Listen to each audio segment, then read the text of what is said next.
Imagine mo, meron kang tatay na sobrang mahal ka.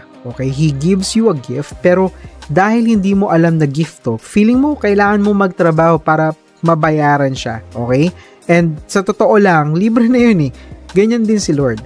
He already gave us His grace, pero minsan, feeling natin kailangan nating pagtrabahuhan to. Alam nyo ba na minsan nagiging addict tayo sa paggawa ng mabuti?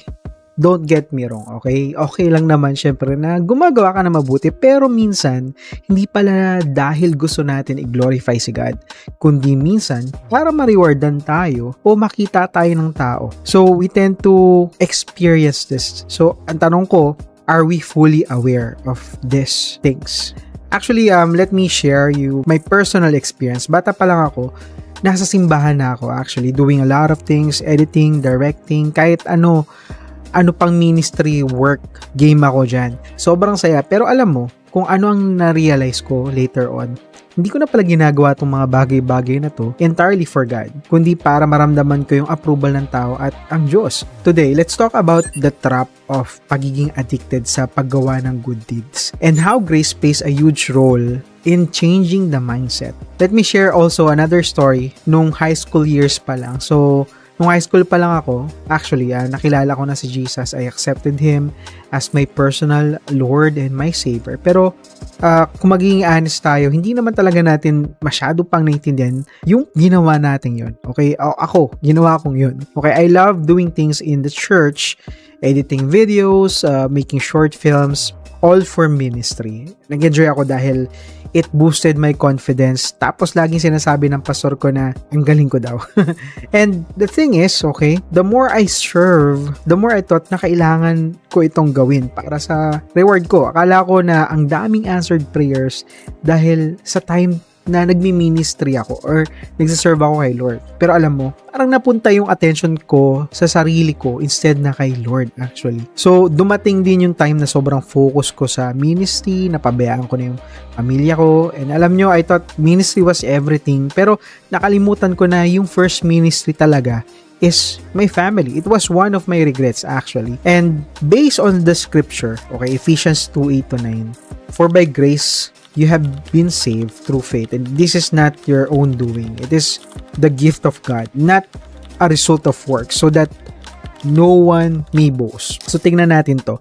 Hindi dahil sa good deeds tayo naligtas. It's by grace. Lahat ng ginawa natin, kahit gaano kakabisi sa church, it's not what saves us or gets us blessing.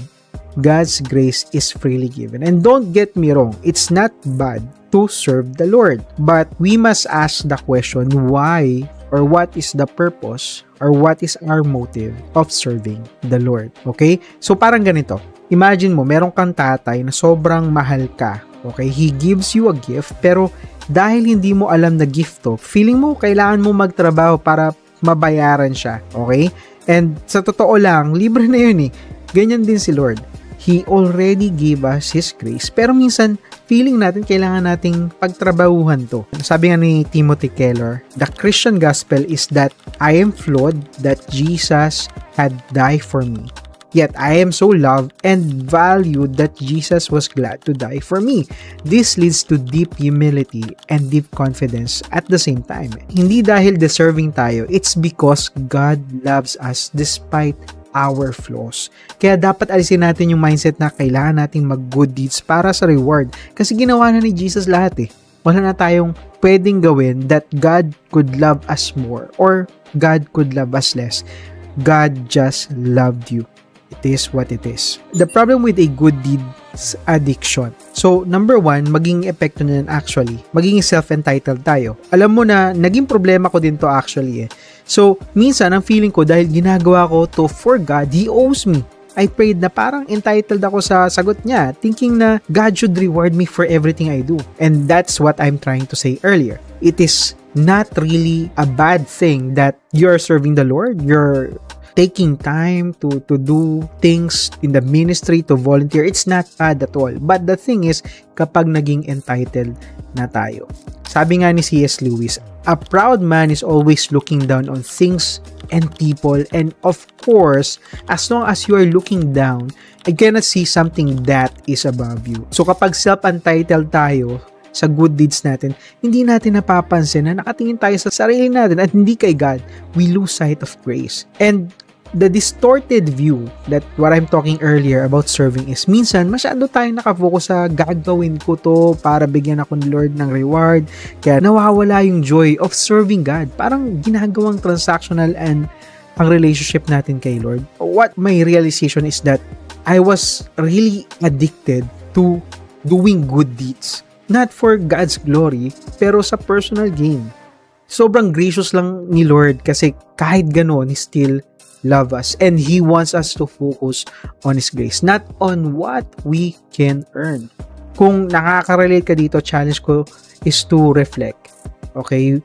Are we doing good deeds to glorify God? Are we serving God? Are we volunteering to God to really glorify Him?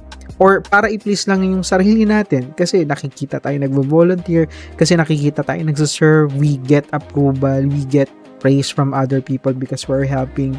Instead, let's rest in His grace, knowing na si Jesus na ang gumawa ng lahat para sa atin. Let's serve from a place of love, hindi para lang makakuha ng gusto natin.